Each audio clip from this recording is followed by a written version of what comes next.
Can the Kings follow up their best performance of the season with a similar one tonight? Jonathan Quick is carrying the load for now. It's almost decision time for Brandt Clarke and Viktor Arvidsson set to return, we think, as the Kings get ready to take on the Winnipeg Jets. We'll discuss that next on this edition of Locked On LA Kings. You are Locked On Kings, your daily podcast on the Los Angeles Kings, part of the Locked On Podcast Network, your team every day.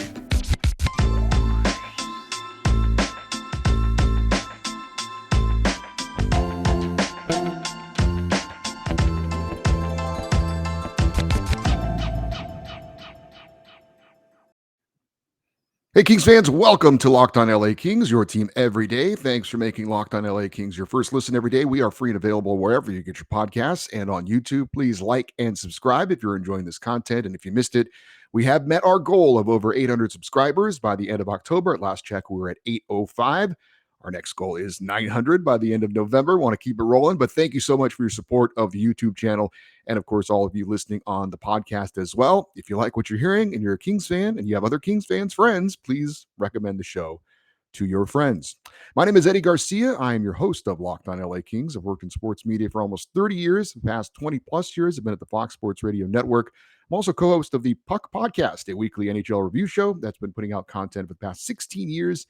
And of course, a passionate LA Kings fan for 30 plus years. Kings are back in action tonight. It is game 9 of the 2022-23 regular season as they host the Winnipeg Jets at Crypto.com Arena. Kings looking to get over 500 as they come into this game with a 4-4 record and looking to follow up a great win against Tampa Bay on Tuesday with another win tonight. We'll talk more about the Winnipeg Jets in a little bit, but as we always do when we talk about what getting into a game, previewing a game, or recapping a game, we talk about the lineup for the LA Kings. And unfortunately, it's a little bit of a question mark at this point because of the status of Viktor Arvidsson. He did not play in Tuesday's game against Tampa because of an illness.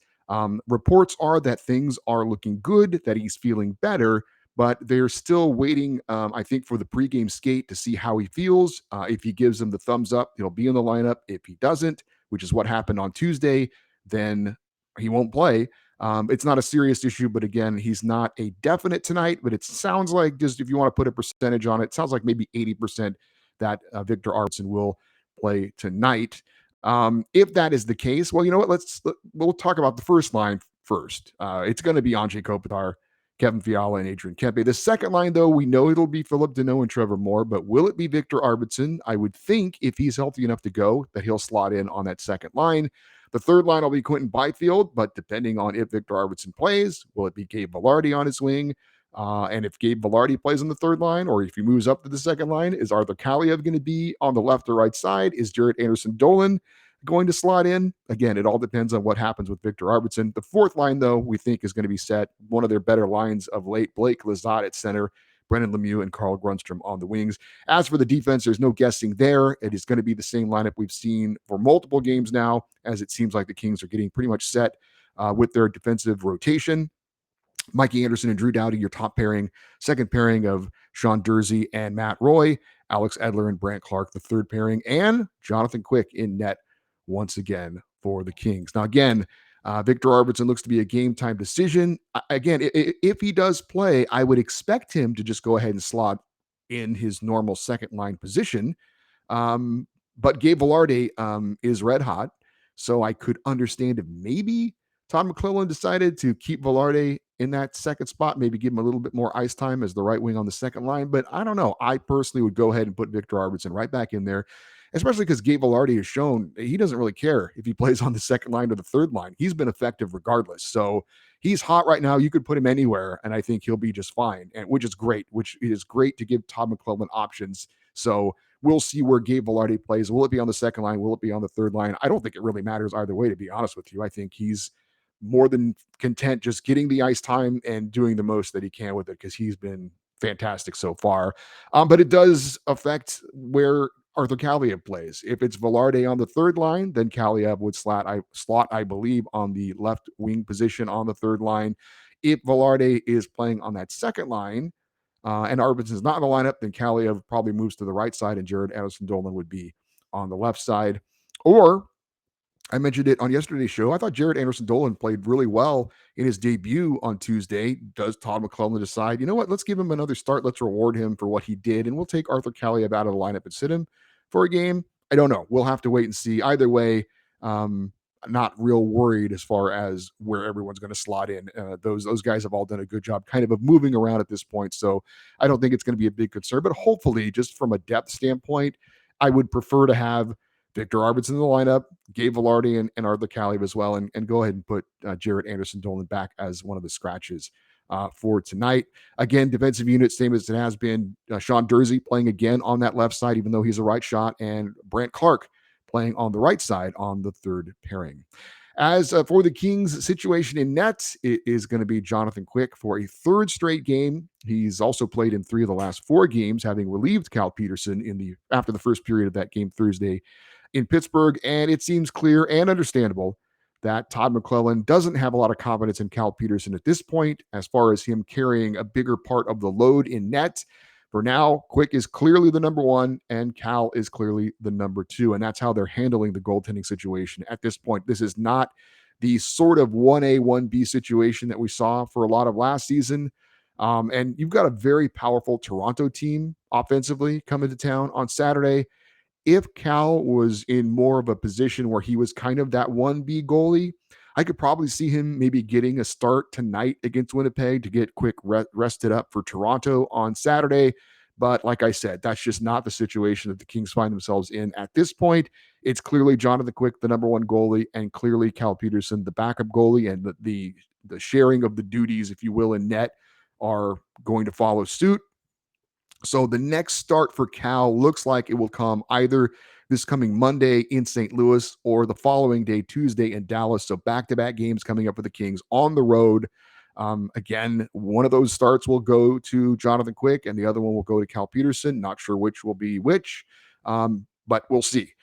Cal will have to play in one of those games because you don't want Quick going back-to-back like that.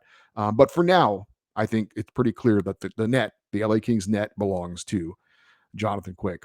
As for the Kings heading into this game, they are coming off, in my opinion, their best performance of the season, a 4-2 win on Tuesday over a very strong Tampa Bay Lightning team. Gabe Velarde, Adrian Kempe, Philip Deneau, and Blake Lizotte had the goals in that 4-2 victory. Jonathan Quick earning the win in net.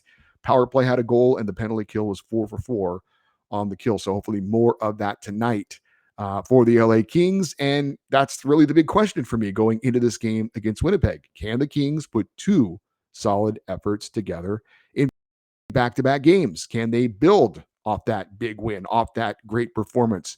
Good teams are consistently good. We still need to see if the LA Kings are capable of doing that. We don't know so far in the young season. We haven't seen that yet. Again, we really hadn't seen a solid 3 periods of hockey from the Kings until Tuesday. So obviously we haven't had a chance to see if they can follow up a good, solid performance with another one because they hadn't had one yet. So they've had that now on Tuesday.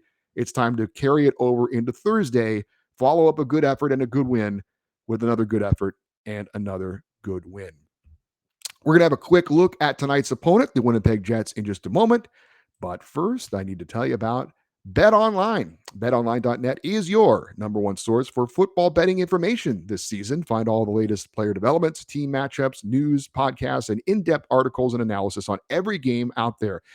As always, BetOnline remains your continued source for all your sports wagering information with live betting and up-to-the-minute scores for every sport out there. It is the fastest and easiest way to check in on all your favorite games and events, including the World Series, MMA, boxing, and even golf. Head to betonline.net or use your mobile device to learn more. BetOnline, where the game starts. So again, we've got the Winnipeg Jets in town. And if you're unfamiliar with the Jets, they are 3-3 so far on the season. They're coming off a very nice 4-0 shutout win over the St. Louis Blues on Monday. Their goaltender is Connor Hellebuck. He made 25 saves in that shutout victory.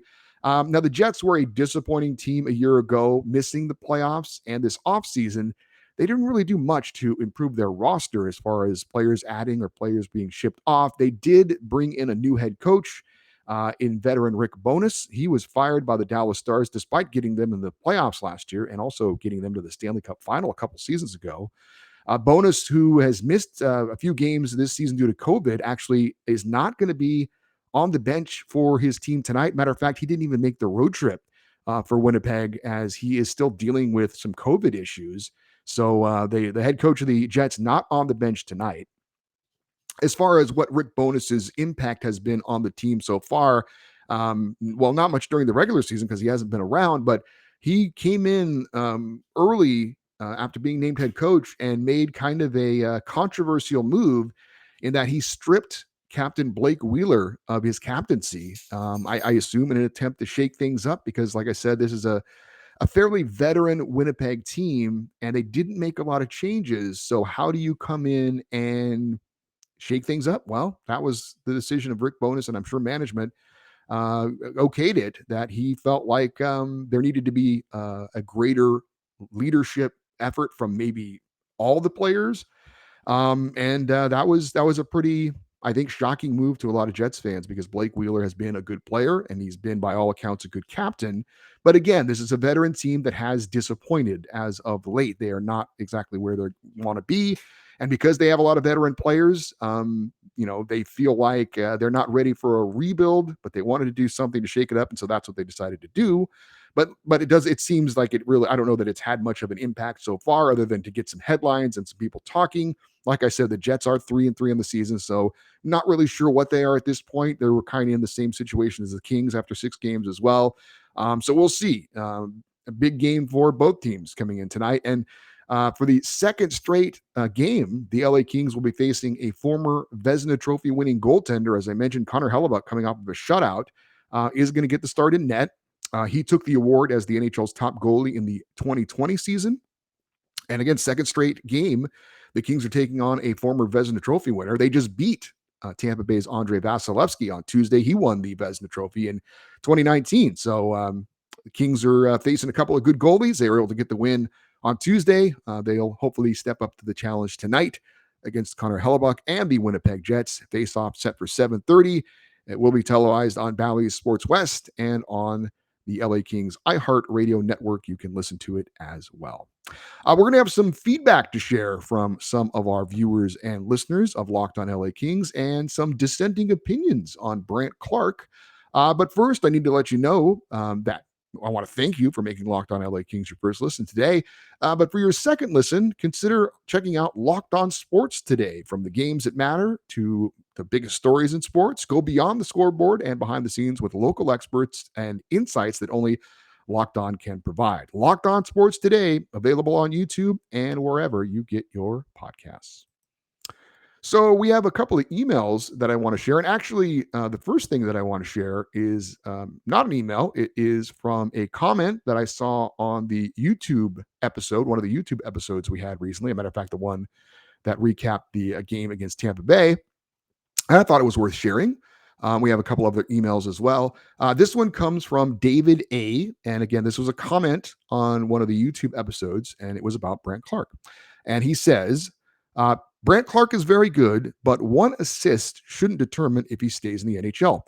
We are 7 games into this, and in my opinion, he has not been as impressive as he has in the preseason. I personally would rather see Jordan Spence in that role this year and bring up Clarke next year. I think today Spence is the more complete D-man and is more offensively ready for the NHL. And he put in parentheses, today only. Spence has paid his dues, has performed and grown at every level, worked up through the system, demonstrated that he could play in the NHL last year, was an AHL first-team All-Star as a rookie, and a point-per-game player in the AHL this year. I think it sends a bad message if Spence gets passed over by Clarke only because Spence is AHL eligible. Just my opinion. I would season Clarke one more year in the OHL, bring up Spence to where he belongs, look at maybe moving Walker sometime this year, and then next year with Edler's contract coming off and Walker potentially moving their space on the team to bring up Clarke, assuming he performs in camp. With all this said, I'm not going to lose a moment of sleep if Blake keeps Clarke up all year. Again, that was I thought, a very thoughtful comment on the YouTube channel from David A. David, thank you for the comment, and thank you to all of you who take the time to comment on the YouTube channel. If you've listened to the show since I took over, I have mentioned it on more than one occasion that I have a bit of a fan crush on Jordan Spence. I love his game. I love the strides he's made in such a short amount of time. I think he's a very young, responsible defensive player, and he's got a little something offensively as well. He's a guy who can quarterback your second power play unit. I think he should only get better as time goes along. I think he is going to be a very solid NHL defenseman sooner rather than later. That said, I don't think he has Brandt Clarke's skill set. I don't think that he has the upside of Brandt Clarke. And while I really like Jordan Spence, I just flat out I don't think he's as good as Brandt Clarke. And if you're talking about just in the moment now, I think it's close. But I think Brandt Clarke has more potential to improve and really show even more offensively as the season goes along this year than maybe even a Jordan Spence would. And yes, we saw Jordan Spence at the NHL level last season, and he did a great job being pressed into action because of some injuries. But I just don't see him actually being a better option than Brandt Clarke, believe it or not. I know he has earned you could say he's earned his spot over Clarke because he has more service time as a pro. But again, this is a bottom line business, and the better players are going to play. To me, that is Brandt Clarke, and it's not a slight against Jordan Spence. I think he's a very good player as well, but I think Brandt Clarke has showed more overall in the time he has spent with the Kings this season and a very short sample size than Jordan Spence did in his time with the Kings last season. So if you're asking me, the to show how old I am, the old Pepsi challenge, you can have Brandt Clarke or you can have Jordan Spence. Who do you want? I'm going to take Brandt Clarke right now, and not just because the options are what they are. As far as I don't know. I think David is kind of alluding to maybe a little bit of a loyalty thing here because Jordan Spence has been in the system a little longer, and he should be in line ahead of Brandt Clarke, so to speak. I get your point. It's not a bad point. But I think again, bottom line business, better players are going to play regardless of what the situation is as far as how much time you've put in or where you've played before. And I think Brandt Clarke has more upside, has the potential to be a lot better as the season goes along, and is just a better player than Jordan Spence. My opinion. I do know that we get it, as sports fans and probably just with things in general, we love the shiny new thing, and that gets all the attention. But if you're asking me, you can have one or the other. Who do you want, Brandt Clarke or Jordan Spence, right now, based on what their ability is right now? I would take Brandt Clarke. But as you said, David, you're not going to lose any sleep over it because you know that Brandt Clarke's a pretty good player as well. But thank you for the comment. And we also had this email from Jack in Hermosa Beach, and he says, "I hate to be a party pooper here, but the Kings should send Brandt Clarke back to his junior team. While I agree he is super talented and might even help the Kings this year, LA is not a Stanley Cup contender this season. Let's not waste a year of his contract with a team that has no realistic hope of winning a title. The future is still bright, and I'd rather have Clarke's contract kick in next season and have him under contract for the next 3 seasons after this year." I don't really have a problem with that opinion at all, Jack. It's not a controversial thought to me, to be honest with you. The only thing that I would say is, number one, while I would agree that I would not bet my hard-earned money on the LA Kings to win a Stanley Cup this season, we don't know. We really don't know. We're only 8 games into the season, and there's still a lot to be determined. Do I think, based on the 8 games we've seen of the LA Kings right now, that they're a Stanley Cup contender? No. Do I think that could change as time goes along? Yes. But more realistically, who's to say that Brandt Clarke playing in the NHL this season doesn't jumpstart his development and make him a great player a year sooner rather than otherwise? I totally get the point you're making about wanting to have him under control with that rookie contract for an extra year. But I think the flip side of that is, okay, you send him back to junior. I don't think that's going to help his development. He plays a full season this year in the NHL and plays the way that we think he's capable of. Then next season, he's already NHL ready. He knows what's expected of him at this level. He's had the experience. He's got the confidence where if we send him back to junior, he kind of has to redo that all over again. So I think that's the flip side to the coin of what you're saying. But again, I don't think it's an unreasonable comment.